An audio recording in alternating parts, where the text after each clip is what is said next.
Welcome to ABC campus. आज हम business law के सब्जेक्ट में आईकैप का ऑटम 2018 के अटेम्प्ट से एक क्वेश्चन कर रहे हैं जो कि 2 मार्क्स का सिंपल सा क्वेश्चन है कि on 1 July 2018 Basit agreed to buy 500 grams of silver from Taimur after 2 months at a price of ₹65 per gram.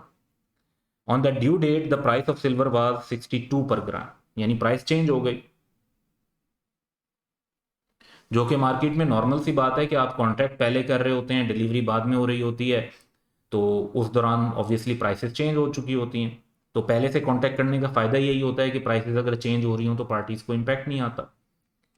Under the provision of contract act 1872 discuss the validity of the above contract if, यानी scenario भी continue कर रहा है, if both Basit and Taimur had intention to settle the transaction by paying the difference between the contract price and the market price without making any delivery। अगर तो goods की actual delivery हो रही होती तो फिर तो ये एक वैलिड कॉन्ट्रैक्ट होता, लेकिन क्योंकि एक्चुअल डिलीवरी नहीं हो रही और सिर्फ प्राइस की जो फ्लक्चुएशन है उसकी बेस पर एक पार्टी दूसरी को पे करेगी, तो ये agreement by way of wager बन जाता है, तो ये वैलिड नहीं होगा। अब इसको हम आंसर को डिस्कस करते हैं।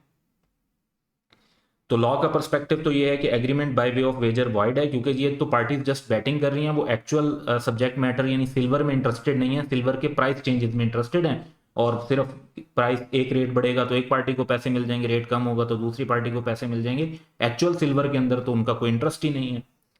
तो इस हिसाब से both Basit and Taimur had no intention of giving और taking delivery of goods, were only interested in earning profit by way of fluctuations.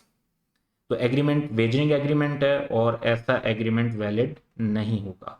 तो ये तीनों पर्सपेक्टिव आपके आंसर में रिफ्लेक्ट होने चाहिए, लॉ, एनालिसिस और कंक्लूजन, चाहे आप ये हेडिंग्स यूज करें या ये हेडिंग्स के बगैर ही ये तीन पर्सपेक्टिव अपने आंसर में रिफ्लेक्ट करते हैं।